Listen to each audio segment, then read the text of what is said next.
Guys, আসসালামু আলাইকুম। আশা করি সবাই ভালো আছেন। এই যে আমাদের সাথে আছে এই যে আমাদের কাকা, আর এই যে আমাদের আছে আমাদের সাথে নলি পাইপ চিকন আলী, তার হাতে ছুরি একটা আর লবণ মরিচ। আমরা যাইতে আসছি আমাদের একজনের গাছ থেকে মল্ল চুরি করে খাওয়ার জন্য। দেখা যাক চোরা ব্লগ দেখা যাক কি করা যায়।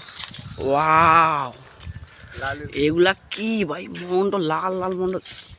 দেখুন ভাই, একবার দেখুন, যারা একবার খেতে চান কমেন্টে এসে বলে যাবেন, তাদের বাড়িতে নিয়ে যাব আমরা।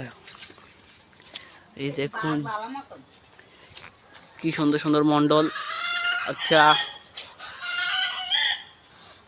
আমাদের মেয়ে আপু আমাদের অনেক ভালোবাসে, তাই আমাদের কয়েকটা মন্ডল পাই দিতেছে।